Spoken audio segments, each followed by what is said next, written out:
todos ustedes sean bienvenidos a un programa más de En Contexto, este programa que ve temas de interés público, y el día de hoy estamos muy contentos porque podemos analizar uno de los temas que has traído tanta atención y además tan fuertes, que tienen que ver con la migración y particularmente con las caravanas que hemos estado viviendo y lo que está sucediendo en Tijuana.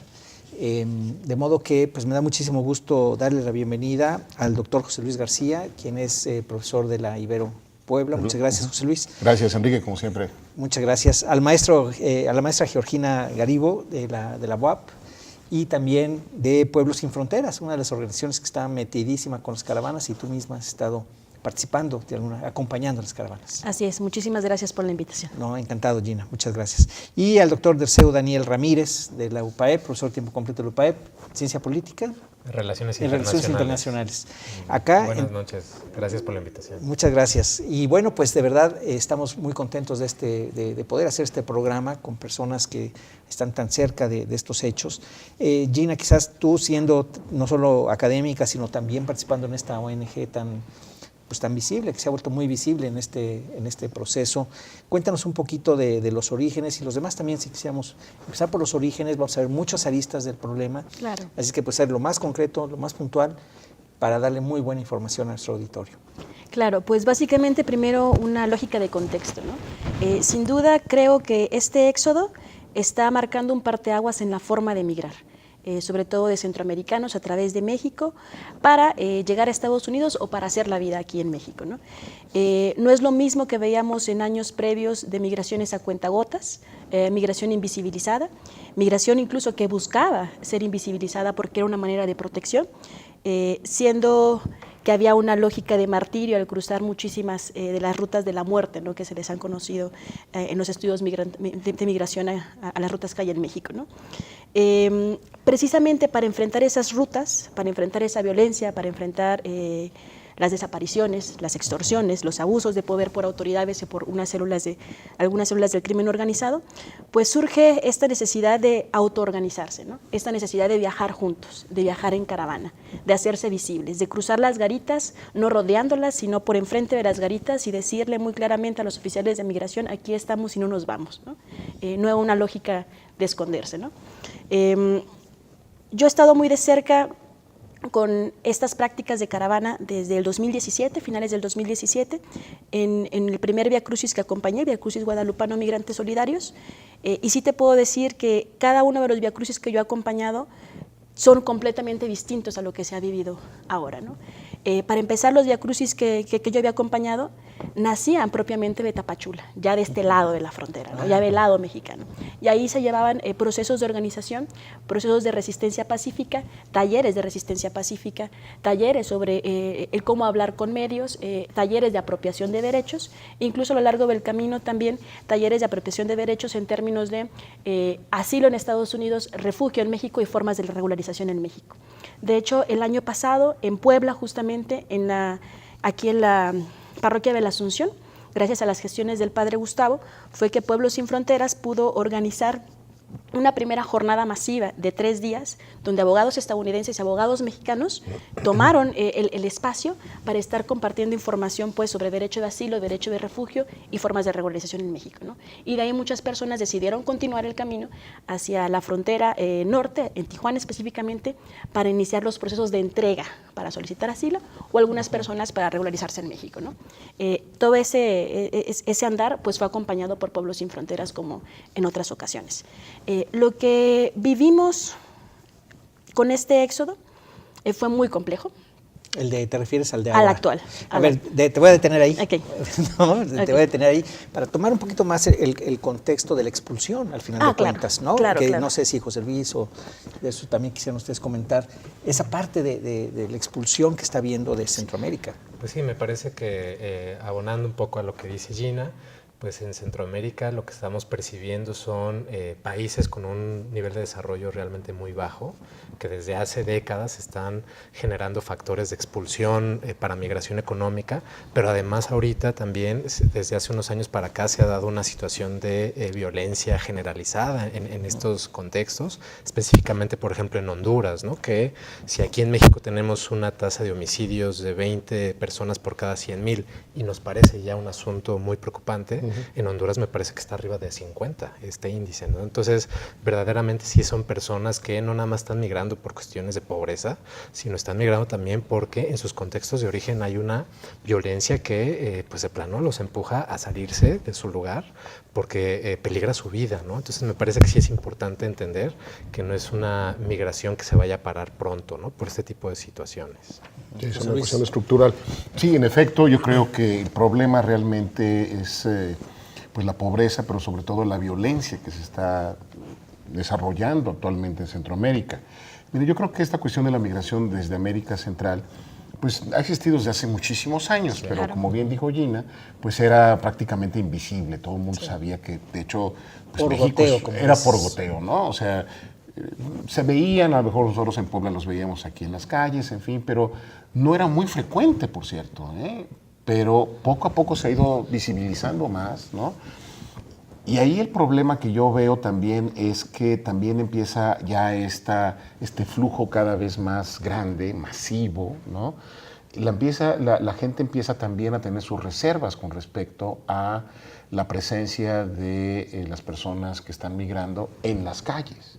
Porque se da una situación muy, digamos, como muy radical socialmente hablando, y es la competencia por la mendicidad prácticamente, ¿no? Sí. Lo cual eso pues también afecta mucho las relaciones del tejido social. Entonces, como que tiene no solamente esas aristas que nosotros los internacionalistas vemos como, digamos, problemas transnacionales, ¿no? Que tienen su origen en problemas muy locales, muy nacionales, ¿no? Pero la migración por su naturaleza es una cuestión transnacional. Entonces lo vemos como un fenómeno así. Y dentro de la agenda de México y Estados Unidos, la migración siempre ha jugado un papel muy importante. Por lo menos es uno de los 3 temas, digamos, más importantes de la relación bilateral. Ahora yo creo que va a adquirir ya asuntos que tienen que ver con seguridad nacional. Bueno, ¿se acuerdan ustedes que Fox lanzó aquel proyecto de Puebla, el plan Puebla-Panamá? Puebla-Panamá. Que de alguna manera estaba ya percibiendo, ya estaba viendo este tipo de situación, así porque el bajo desarrollo económico que ustedes mencionan y pues ya apuntaba en este sentido, y de hecho en los números así había sido, ¿no? Aunque había sido por tuvo mucha conteo, crítica ese programa. que tuvo mucha crítica, y hoy yo creo que se dice, oye, pues este cuate sí tenía razón ya desde cuándo de haber estado atendiendo esa situación. Sí, y perdón que te interrumpa, estaba también la cuestión, no sé si se acuerden, de la enchilada completa. Sí, claro, Exacto. Jorge Castañeda fue toda la idea, ¿no? Sí, sí, que era parte, digamos, bueno, es parte de esta idea de tener un Telcam Plus o un NAFTA Plus, ¿no? Que involucrara la cuestión migratoria. Y en ese momento, estamos hablando de los primeros años del presidente Bush, que es republicano de Texas, otro tipo de republicano, ¿no? Que estamos viendo ahora, ¿verdad? Claro. Pero dispuesto, por lo menos a tratar el asunto de alguna manera para regularizar el flujo de migración, por lo menos entre México y Estados Unidos, ¿no? Entonces, no estaba mal. Vino 11 de septiembre de 2001 y ahí cambió se todo. acabó. Ya de eso hemos hecho varios programas en el pasado, pero ahora sí, vamos a si quieres podemos, bueno, viene este éxodo, decías tú que es un parteaguas, decías tú que es otra cosa de lo que se había vivido anteriormente, como decías, antes se organizaban ya en México y ahora pues ya vienen organizados desde allá, digamos, claro. es un poco lo que me estás diciendo, ¿no? Sí, y aparte pues creo que en Tapachula existía como un momento como estático en el cual estaba la capacidad para poderse organizar, ¿no? El momento de nos vamos a quedar, diremos en la jerga convencional del activismo, en una ciudad cárcel como Tapachula para articularnos y empezar a andar, ¿no? Y lo que sucede con este éxodo obviamente también obedece a condiciones propias de la muerte y del hambre y de la precariedad que no conocen de procesos electorales. Sin duda estábamos nosotros muy preocupados por el momento político, ¿no? en el que estaba saliendo este éxodo, cuando se juntaron las 300 personas en San Pedro Sula, ¿no? Y que estaban muy cerca las elecciones intermedias en Estados Unidos, y nosotros con un periodo de transición política, ¿no? Entonces era el momento menos idóneo para que esto emergiera, ¿no? Pero nos queda claro que el hambre, la muerte y la precariedad no conocen de procesos políticos, no conocen de esos tiempos. Y entonces lo que hizo fue que la gente empezara a pegarse literalmente a este grupo que estaba en avanzada, ¿no? Y así empezar a sortear fronteras, empezar a sortear algún tipo de obstáculos cotidianos que enfrenta la migración. Y aparte con una cobertura mediática inmensa. Desde el principio, ¿no? Además. Desde el principio. Y esto creo que ha sido también, bueno, nosotros lo vivimos con las caravanas, que en un principio no teníamos cobertura mediática, sino hasta la última, que nosotros cubrimos, que fue en la primavera de este año, que fue de 1.500 personas, ¿no? Y nosotros decíamos, esto es enorme, ¿no? Y había una cobertura mediática tremenda cuando Donald Trump lanzó un tweet, ¿no? Justamente que estábamos nosotros en Matías Romero, en Oaxaca, y estaba ya la presencia de autoridades migratorias para empezar a dar oficios de salida y oficios de regularización, ¿no? Y entonces, a partir de ese momento, llegaron todos los medios de comunicación habidos y por haber, medios de comunicación alternativos o medios de comunicación sumamente oficialistas, ¿no? Pero a partir de ese momento se empezaban a escuchar el solo nombre de caravana y era como un foco, ¿no?, de atención para los medios de comunicación, y así sucedió desde el principio con este éxodo. Muy bien, tenemos que cortar para un bloque, pero regresamos, estamos con ustedes en su programa En Contexto. Seguimos.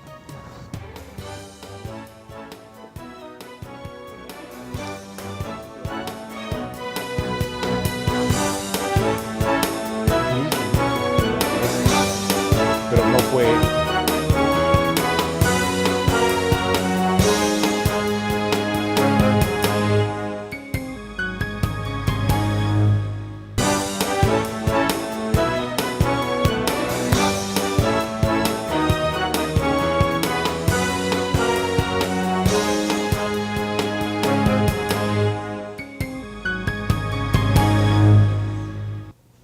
Gracias por seguir con nosotros, estamos en su programa En Contexto, pues revisando este tema de la migración centroamericana a través de México, y ahora con el problema que tenemos, bueno, no es problema, es decir, la situación de éxodo enorme que existe y la complejidad pues allá en el país, en Tijuana, y la relación con Estados Unidos. Claro. Entonces, habían sido menos grandes, la primera que de esta etapa, digamos, sí es mucho más grande que lo anterior, Gina, y ya los problemas que empezamos a ver ya en la frontera con México. Claro. ¿No? No sé si quisieran tocar ese tema. Bueno, a mí me parece que esta lógica de la caravana no solamente responde al hecho de que de esta forma los migrantes puedan viajar mucho más seguro, sino también está obviamente el componente de que una caravana jala medios de comunicación, jala visibilidad, y entonces mete en jaque de moralidad a los gobiernos, y me parece que eso es lo que está pasando con el Estado mexicano, ¿no? Un Estado que históricamente ha sido un Estado expulsor de migrantes, que desde aquí se ha criticado mucho Estados Unidos, el trato que se le da a nuestros migrantes acá, y bueno, ahora con respecto a esta migración centroamericana, pues ni modo que aquí en México les cerremos los pasos, claro, o los repatriemos, ¿no? Entonces en ese sentido me parece que la caravana es una estrategia, ¿no? Yo no estaría tan de acuerdo con que el momento no fue propicio. Me parece que fue un momento muy propicio para hacerla con respecto aquí a México. De hecho, el próximo presidente de México ya les hizo una promesa, ¿no? Que va a dar empleos, que no va a aplicar medidas de repatriación, etcétera. Entonces me parece que en ese sentido sí fue hasta cierto punto estratégico. Hasta que llegue a cierto límite. Yo diría que no es el momento, y sigo con eso, que no es el momento político, porque justamente hay un limbo entre lo que está ocurriendo ahora con el gobierno actual, pues, y lo que puede suceder con el gobierno ya en próximos días, ¿no? Porque las deportaciones están, ¿no? Y hay muchísimas deportaciones ahora. Obviamente se ha bajado, se ha más o menos mediatizado el asunto, pero tienen que esperar hasta la llegada de Andrés Manuel López Obrador a la presidencia para que veamos si se van a cumplir sus discursos o sus promesas, ¿no?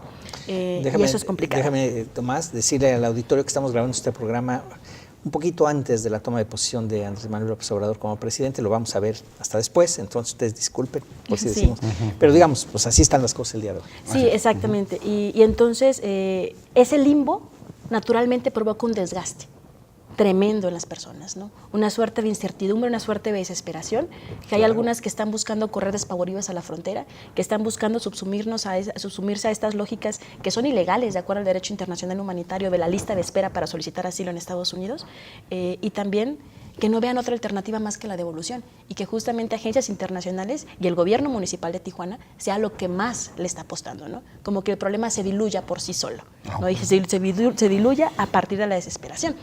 Y eso es muy cruel, porque esto a todas luces es una crisis humanitaria, no solamente en Tijuana, sino en Honduras, ¿no? Y si no se atienden esos dos temas, va a ser complejísimo más adelante, ¿no? Fíjate que aquí, un poquito, digamos, nota conceptual, puedes ver muy claramente varias cosas. Por ejemplo, esta tensión o dilema muy frecuentemente, digamos, que se presenta en las relaciones internacionales entre los derechos humanos, por ejemplo, ¿no? Digamos, el derecho a migrar, ¿no? Y la soberanía nacional. ¿No? O sea, la autoridad que tiene el Estado sobre su territorio, las leyes en su territorio, ¿no? Eso es por un lado. Por el otro lado está la cuestión efectivamente de seguridad humana en este caso. O sea, efectivamente yo sí lo veo como una crisis humanitaria, pero que está a punto de ser una cuestión de seguridad nacional. De hecho, en Estados Unidos lo están viendo como un asunto de seguridad nacional. O así lo han querido hacer. O así lo han querido presentar precisamente para una cuestión de los medios. Trump lo ha puesto así, prácticamente está diciendo, mira, están los bárbaros en las puertas, ¿no? Ahí viene la invasión bárbara, ¿no? Entonces, eso es ahora sí una carne de consumo, ¿verdad?, para su propio electorado, que pues están allá en Iowa, están ahí en, no sé, en Kansas, en Midwest, en fin, y pues, están muy lejos de la frontera y creen lo que dice Trump, ¿no? Entonces, está generando realmente una situación, ¿verdad?, que en algún momento va a tocar las relaciones México-Estados Unidos muy fuerte. Y voy a decir dos cosas por qué. La primera es que tú mencionaste la cosa de Tijuana, no solo está generando problemas de seguridad humana, de seguridad nacional, sino de seguridad pública también. ¿No? Y salud pública. Claro, o sea, eso involucra también ese tipo de cuestiones, ¿no? Entonces, digamos que tú ves los diferentes niveles de la conceptualización de seguridad, ¿no? Cuántas cosas abarca, ¿no? Entonces, también está generando problemas de seguridad pública y realmente quizás hay una política, digamos, deliberada de decir, bueno, pues que se cansen y se van a ir solitos. Pero mientras que Claro. les tienes que proveer de muchas cosas, ¿no? De higiene, de comida, una serie de cosas que están poniendo. De por sí Tijuana es una ciudad ya con presiones de esa naturaleza, que recibe frecuentemente migrantes de otros países, de otras regiones, en fin. Pues ahora con esto, más todavía. Claro. Cuando no hay, por lo menos que se sepa, un acuerdo entre, y ese es el mal momento también, ¿no? Entre el gobierno de Estados Unidos, obviamente el gobierno ya saliente, que ya no está haciendo nada, y el gobierno que entra. Entonces, yo creo que aquí y a pesar de eso, es una oportunidad para tener una estrategia más clara. No solamente para el problema, porque para mí México está haciendo la chamba sucia. Claro. ¿No? Entonces Estados Unidos no quiere pagar ningún costo. Pues hay que obligarlos a pagar el costo, ¿no? Entonces, bueno, pues hay que sentarse a la mesa y decirles, este problema no va a parar, ¿eh? O sea, esto viene más y viene más. Entonces, y ahí yo creo que también se va a convertir en por eso decía que se va a volver un problema de seguridad nacional, porque el Estado mexicano va a tener que empezar a usar otro tipo de, digamos, de fuerza para mi gusto, ¿no? Para mí esto, por ejemplo, de la Guardia Nacional, que esté a cargo del Ejército, o sea, si el Estado mexicano decide en algún momento utilizar la nueva Guardia Nacional para controlar el flujo migratorio de caravanas, eso quiere decir que está utilizando el Ejército. Claro. Claro. Bueno, para eso y para todo lo demás. Exacto, Sí. para todo No, bueno. ahora estamos Eso hablando de viene eso. muy complicado. Sí, viene muy complicado. Muy complicado. Entonces, perdón, pero esa es la militarización Claro. prácticamente de los Ese cuerpos es otro de seguridad. programa que vamos a Sí, hacer. y precisamente creo que el uso del concepto de crisis humanitaria da para esas dos situaciones, ¿no? Para una situación completamente militarizada, completamente securitaria, y para una exacto. cuestión humanitaria en el sentido amplio de la palabra, ¿no? Así es. Y ahí Entonces, es donde puede ahí hay entrar que ver exactamente. dónde va a estar Ese la es ese tensión. es el otro lado de la moneda, que es donde se puede ir muy bien con Naciones Unidas, que tiene experiencia, con otro tipo de organismos internacionales, con ACNUR, etcétera, ¿no?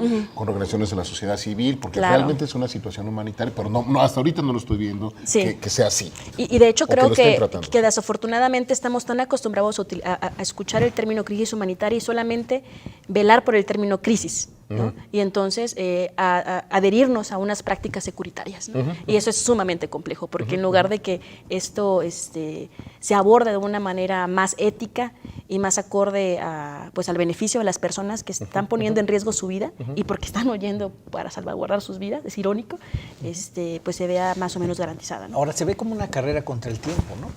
Totalmente. Es decir, no solamente por las personas que están en este momento en Tijuana, esperando, viendo qué hacen y demás, sino además, como ustedes bien señalan, esto no está, aquí no se acaba. Claro. Esto va a seguir y uno ahí lo puede equiparar con lo que está pasando con otras migraciones en Europa, Claro. entre África y Europa Claro. y tal, ¿no? Entonces, daría un poco como que es un campanazo que ahora ya le llegó a los Estados Unidos, porque anteriormente pues había sido más bien Europa que estaba recibiendo gente de África, en fin,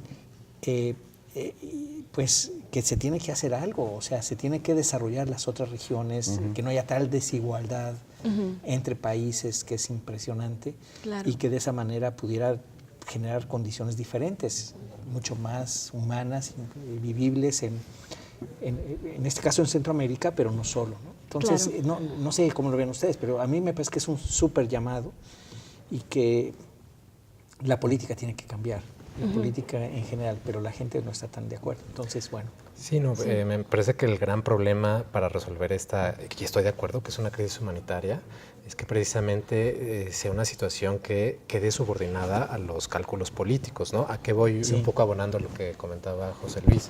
En la relación México-Estados Unidos, generalmente de los principales temas, comercio, migración, seguridad, estaban compartimentalizados, es decir, no se vinculaban. En la mente de Trump no es así. En la mente de Trump la cuestión de la migración la está vinculando con otros temas. Hace unos meses sacó un tuit, ¿no? Diciendo si México no cumple su parte en detener a la migración, pues olvídense del Tratado de Comercio. Entonces, ¿a qué voy?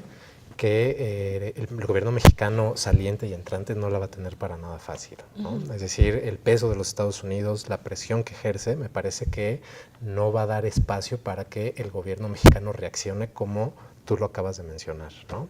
Viendo esta cuestión como una situación humanitaria, ¿no? Hay el grave riesgo de que se termine decidiendo como una cuestión de seguridad, como una cuestión de problema diplomático con los Estados Unidos, ¿no? Híjole. Sí, y eso, digamos, va a cambiar radicalmente también la política poblacional, política migratoria, de no política que ha tenido el Estado mexicano. Entonces sí para mí se va a tornar mucho más policíaco el Estado mexicano en eso. Sí, Porque sin duda. la exigencia de los Estados Unidos va a ser empezar a controlar, ahora sí, como veníamos platicando, digamos en ciertas ciudades a lo largo del país, pero sobre todo en el sur.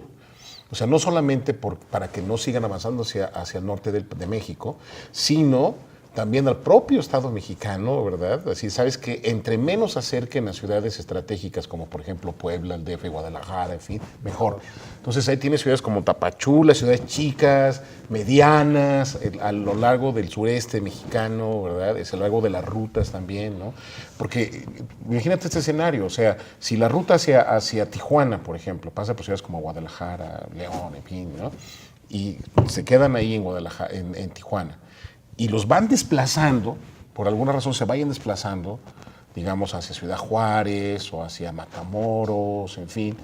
Ahí vas a tener un problema que no solamente es la cuestión de la gente que va llegando, sino aparte tienes el problema del propio crimen organizado que está ahí. Pero Sí, también en claro. Tijuana lo tenemos. En Tijuana también está. Y es muy grave. Y es muy grave. Entonces, Sí. híjole, sí, es una situación potencialmente muy explosiva. Bueno. Perdón, Tenemos otro corte. Por Ok. acá nos piden, regresamos, estamos con ustedes en contexto.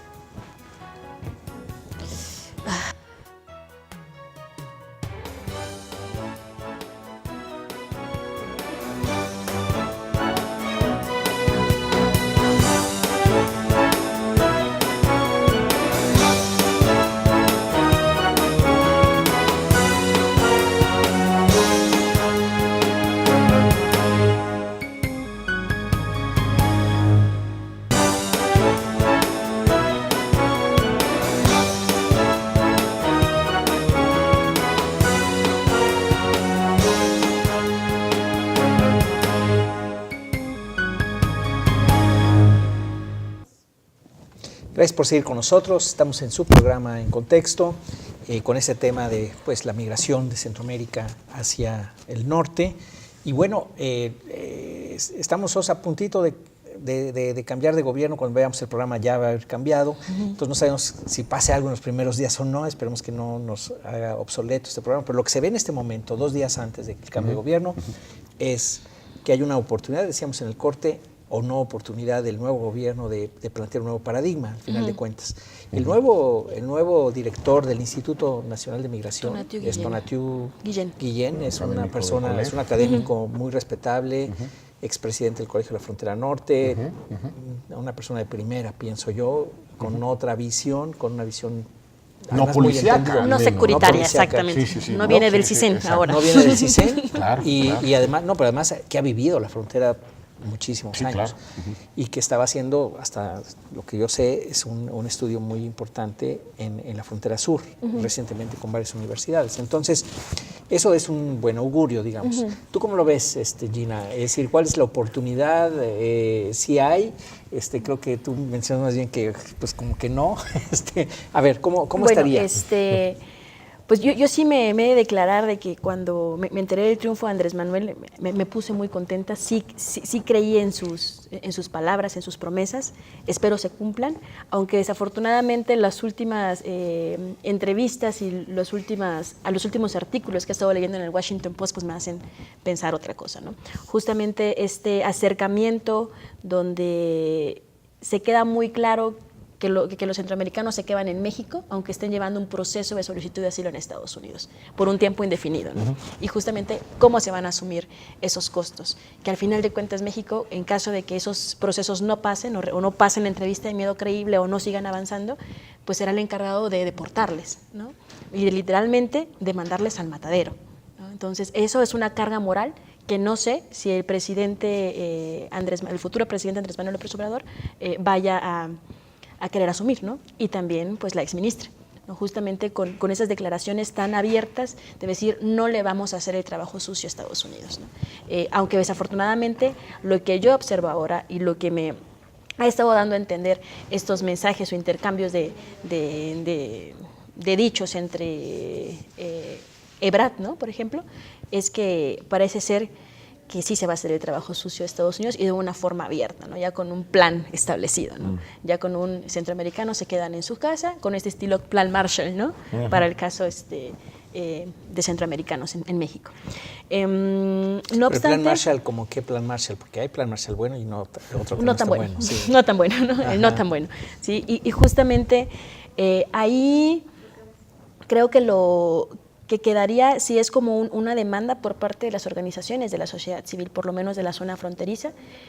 Sé que en últimas fechas los discursos xenófobos, racistas y discriminatorios son los que más se han potenciado en la prensa.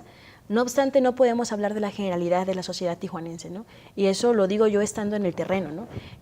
Hay más brazos solidarios, hay más gente procurando estar ahí, procurando dar el tiempo, dando donaciones, etcétera, para que esto más o menos fluya. Pero nada más, los medios se están encargando de cubrir lo negativo, ¿no? De cubrir una marcha antimigrante que jamás había dado en Tijuana, ¿no? Pero que se dio con no más de 50 personas, ¿no? Pero se potencializó tremendo, ¿no? Como si hubiera sido el gran sector de la sociedad tijuanense. Lo que sí creo que esta situación de ubicarlos, por ejemplo, en la zona norte de Tijuana, fue un completo desatino por parte del gobierno municipal. O sea, no hubo peor zona a la cual se le pudo haber mandado un albergue para más de 3,000 personas que se tenían pensado en un principio, ¿no? O sea, ¿por qué? Porque es una zona donde el negocio de la prostitución está al 100 todo el tiempo, el negocio del trasiego de drogas, trasiego de armas, casas de seguridad, la peor zona que pudieron haber mandado, un éxodo, ¿no? Y un éxodo que obedece a una lógica de no organización tan clara, ¿no? Entonces fue muy complicado. Y obviamente tan cerca de la línea. ¿Sí? O sea, a todas luces fue una situación de, aquí está perfecto para que esto explote, ¿no? Y en algún momento, cuando a mí me dijeron va a ser en la zona norte, yo dije, si es lo que hay, ni modo, pero no creo que sea lo correcto que sea ese espacio, ¿no? Podemos negociar algunos otros tipos o gestionar algunos otros tipos de espacio, pero no hubo eco, ¿no? Pues están ahí. Creo que si no se da una respuesta pronta, que no solamente sea a regañadientes por parte del gobierno municipal, a regañadientes por parte del gobierno estatal, sino que en serio le entre el gobierno federal y no solamente a partir de programas de regularización por medio del servicio del empleo. Esto se va a volver muy caótico porque va a ser ha sido ya la segunda vez que se cerró la frontera, ¿no? Esa frontera sumamente transitada y la más dinámica pues, que tenemos en el norte, ¿no? Entonces, ahí sí se va a levantar una ola de odio por parte de tijuanenses y de la clase trabajadora transfronteriza, ¿no?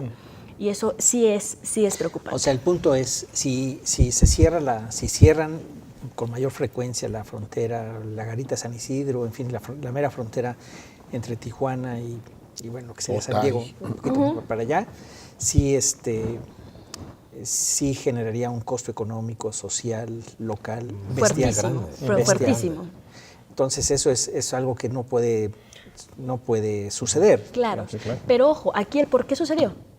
Sí. Sucedió por una malísima táctica o una táctica completamente dirigida por parte de la Policía Federal Mexicana, ¿no? Al momento de que ya el 22 de noviembre se había llevado a cabo una manifestación pacífica y se habían puesto afuera del Chaparral no más de 300 personas y se habían quedado sentadas.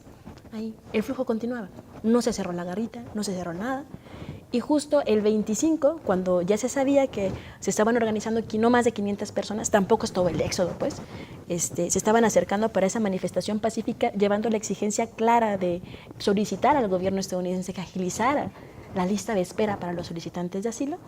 De repente hay un cerco de la Policía Federal en un puente que es de tránsito obligado para llegar del albergue a la garita, ¿no? Y obviamente ahí empieza el caos. ¿Sí? Les bloqueas por completo en lugar de irles acompañando y direccionando hacia un punto y la gente empieza a correr despavorida, ¿no? Y muchos mexicanos que estuvieron sí alentando que la gente corriera al muro, ¿no? De lárguense de aquí, el muro es por allá, ¿no? Y la gente empezó a correr por todos lados, incluso dando vueltas en una plaza. Era una completa desorientación. O sea, la gente no sabía para dónde estaba yendo, la gente no sabía dónde era la entrada, ¿no? Y luego se empezaron a dar intentos de portazos, pero a golpe, pues a golpes así de a ver si la atinamos o no la atinamos, ¿no? Y la respuesta por parte del gobierno estadounidense sí fue con una una dureza desmedida, ¿no? Con lanzar bombas de gas lacrimógeno, lanzar balas de goma, y donde justamente pues la capacidad de respuesta por parte de la población a la que se le estaba agrediendo pues era nimia comparado con eso, ¿no? O sea, con insultos, ¿no? O sea, sí, y el poder de las imágenes es muy importante, porque hoy cuando estamos grabando, el día de ayer, salió una foto, ¿verdad?, de esta señora con sus dos niñas en pañales, ahí, que sacó Reuters y que está circulando en todos lados, ¿verdad? Y eso pues está poniendo también presión. De hecho, ya hay varios representantes demócratas, senadoras demócratas también, que ya han estado diciendo, oigan, pues ¿qué está pasando? ¿No? O sea, en Estados Unidos, bueno, también actores, actrices, en fin, ¿no? O sea, ya hay un grupo de gente de Estados Unidos que se está movilizando diciendo, bueno, la respuesta de Estados Unidos no puede ser esa, ¿verdad? Entonces también ya se está polarizando en los Estados Unidos la situación. Entonces esto, pues sí, realmente puede salirse de control, ¿verdad? Bueno, yo creo que el problema de fondo es que el asunto de la migración se politiza. Claro. Es que es político el asunto de la migración en todo ese sentido también. Ha sido muy difícil que Estados Unidos reconozca, ¿no?, que sí es cierto que hay una oferta de trabajo que viene de México, de Centroamérica, pero ellos le dan empleo, ¿no? Es decir, es un fenómeno en el fondo de mercado, de económico, pero pues Estados Unidos ha tenido la posición de no reconocerlo. Ahorita el asunto que lo empeora aún más es que tenemos a un presidente estadounidense que ha securitizado el asunto de la migración y entonces sí bien es cierto que hay imágenes como las que describes, pero también hay imágenes de gente tratando de escalar un muro. Sí, y como lo mencionaste hace rato, pues eso es oro molido para Trump. Así es, por supuesto. Es oro molido para Trump. Sí. Y entonces, en ese sentido, ahí es donde yo sigo insistiendo que México quede en una posición de suma vulnerabilidad. Claro. Es cierto, y la perspectiva sobre eso es que, pues mira, si las cosas permanecen como están, ¿verdad?, tendremos la reelección de Donald Trump en 2 años más, con un presidente mexicano que acaba de empezar y que, como coincide el ciclo electoral, ¿verdad?, cada 20 años, si no recuerdo mal, 22 años, una cosa así, pues tienes a un presidente, Andrés Manuel López Obrador, con un Trump durante todo su sexenio. y no soslayar que tenemos un Trump que, insisto, está vinculando los temas. Exacto. Y que está amenazando con cerrar el comercio, con echar abajo el tratado, si México no obedece las órdenes que Estados Unidos le impone. Entonces, en ese sentido sí no soy tan optimista, creo que no va a tener un gran margen de maniobra. Creo que esto va a rebasar la cuestión de las personas. Sí, sí, sí. Concuerdo contigo con que el director del Instituto de Migración que vamos a tener es un perfil totalmente distinto, pero creo que la estructura... Una política La práctica, realidad, ¿no? la realidad siempre Ahora, se impone. nos tenemos que ir, me queda un minutito nada más, pero me gustaría que en el último bloque pudiéramos hablar un poco, bueno, cuáles son las perspectivas. Es decir, qué puede suceder, cómo deberíamos de reaccionar, qué sería lo óptimo que pudiera haber de reacción de todas las partes, ¿no? Eso me parece que sería interesante que pues, dar una salida, si es que existe, a esta situación tan grave. Nos vamos, estamos en su programa En Contexto y regresamos en un minuto más. No, está...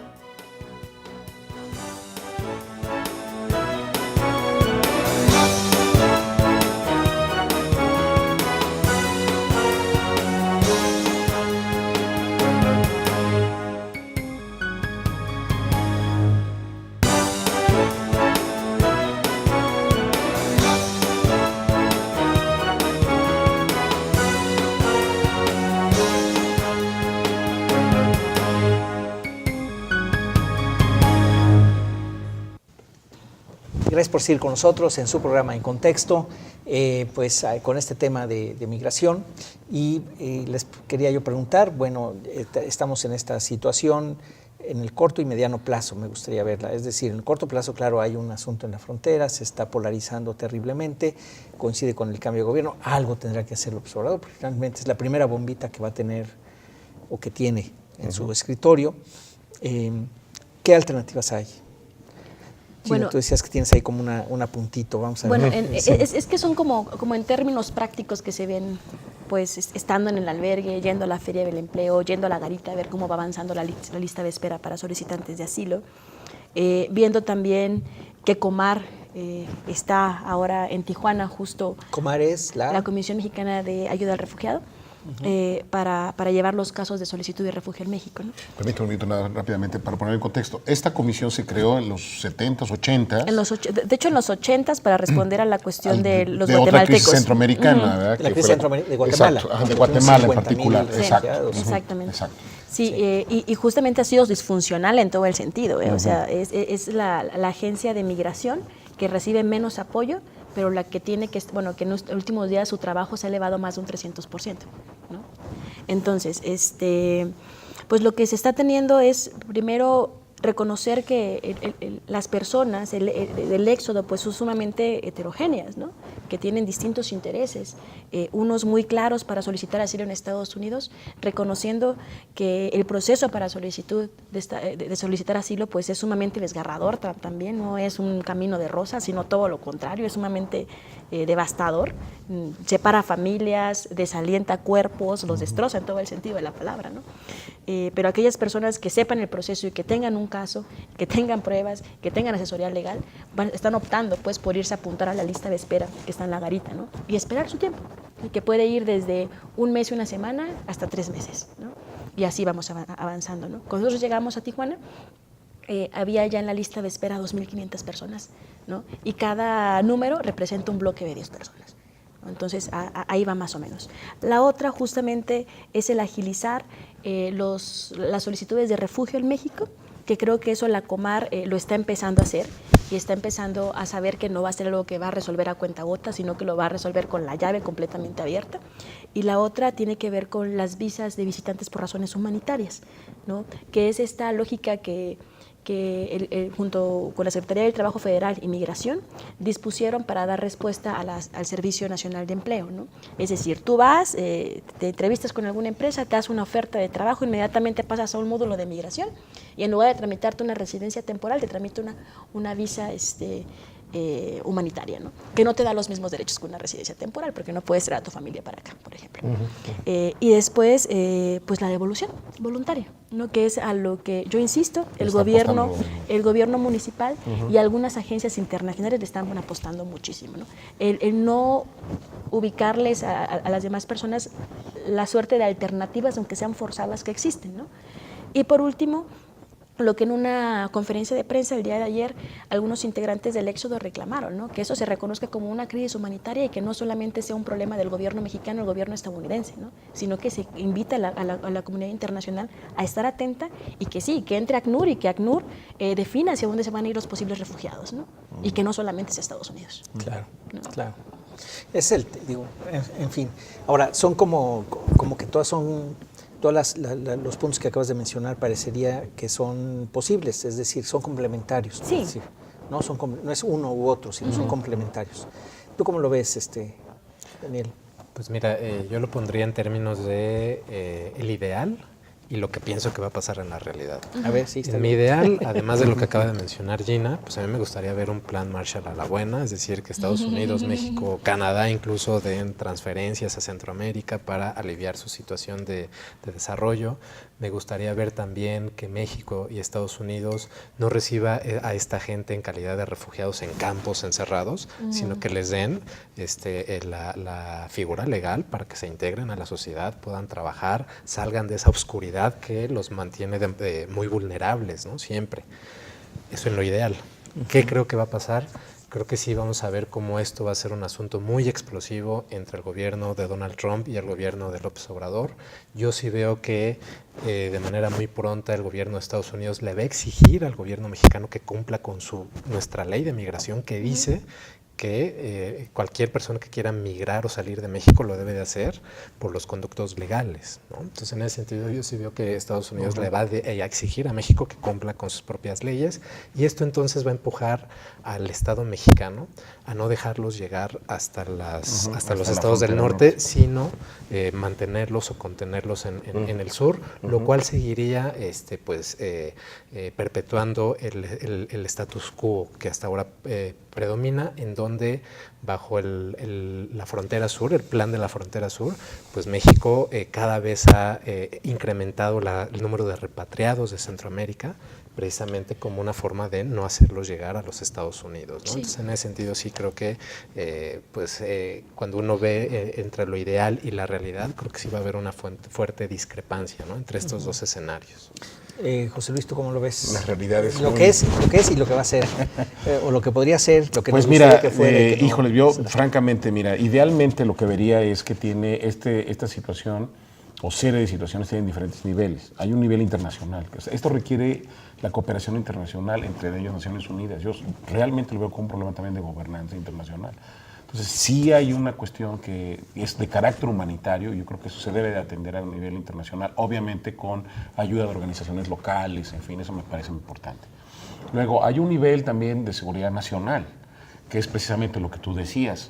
¿Qué vamos a hacer con esta gente? O sea, vamos a permitir que sigan continuando, que continúen hacia el norte, que sigan entrando al país, que sigan yéndose al norte, o los paramos en algún momento, los contenemos, dónde los contenemos, en qué parte los contenemos del país, ¿no? ¿Con qué costos? Porque va a tener un costo eso, ¿no? Y probablemente el costo sea la imagen de México en el mundo, pero pues ni modo. O sea, ahí te va a generar problemas. Los repatrias masivamente, ¿qué haces? O sea, eso ya es, digamos, lo que tiene que hacer el gobierno mexicano. Y aparte está el nivel local. Se le tienen que dar recursos a Tijuana, a las ciudades en las que están pasando. Claro. Esto es una cuestión de mucha coordinación, como no hayamos visto en la historia del país y de América del Norte y de América Central. Ya ha habido por lo menos ideas, ¿no?, acerca de cómo regularizar el flujo desde Centroamérica hacia Estados Unidos. Pues ahora más que nunca van a tener que hacerlo, porque si no se hace, al rato, pues efectivamente vas a tener lo que tú mencionas, es decir, vas a tener un presidente de los Estados Unidos muy envalentonado con la cuestión, porque le estás dando efectivamente carnita al asunto, ¿no? Entonces, estos pues, se van a envalentonar con la tentación de que vaya hacia más, ¿eh? Es una tentación.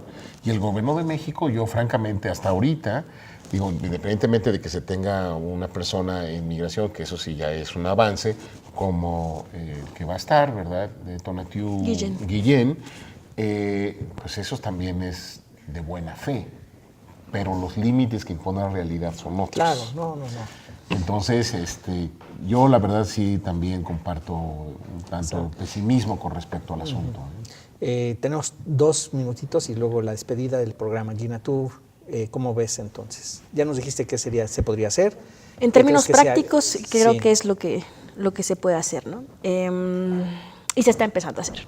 Al menos lo de las listas de solicitudes de asilo, pues sigue avanzando con su lógica de recibir entre 40 hasta 100 personas todos los días.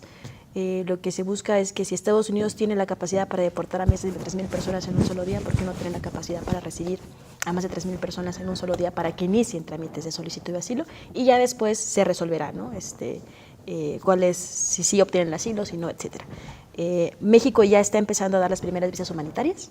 También ya inició los primeros casos de solicitud de refugio, ya iba más o menos, y sobre todo ya está devolviendo gente, ¿no? Y también está deportando gente. Justamente a partir de esta medida dispuesta por parte del gobierno municipal, debe decir a la policía municipal que haga su trabajo y que por faltas administrativas les manden a la estación migratoria, ¿no? Una cuestión ahí completamente absurda, pero es lo que se está pasando. Creo que lo único que quedaría por mí hacer es que creo que es momento que las organizaciones en Tijuana se unan y no se estén atacando como en unas lógicas que han pasado a lo largo del territorio mexicano, y que estén buscando hacer presión para que esto primero se reconozca internacionalmente como una crisis humanitaria. Eso es lo que tiene que pasar, sí o sí, ya. Y ahí es en donde tú crees que sí habría chance de que y eso lo empujen las organizaciones civiles. Las organizaciones, las comisiones de derechos humanos, la Comisión Nacional de los Derechos Humanos, la misma Comisión Interamericana de los Derechos Humanos están ya, porque nos habían otorgado, al menos las nacionales y estatales, muchísimas medidas de protección cautelar. Y se hicieron 2 solicitudes a la Comisión Interamericana sobre eso. Pero yo, independientemente de lo humanitario, también hay una cuestión de seguridad nacional. Claro. Entonces sí, yo creo que también la opción de la deportación, eso no hay que dejarla tampoco de lado. No. O sea, yo creo que... Y se está haciendo, se está deportando a gente. Ni modo. O sea, al gobierno mexicano no le gusta eso, pero lo va a tener que hacer. Lo va a tener que hacer.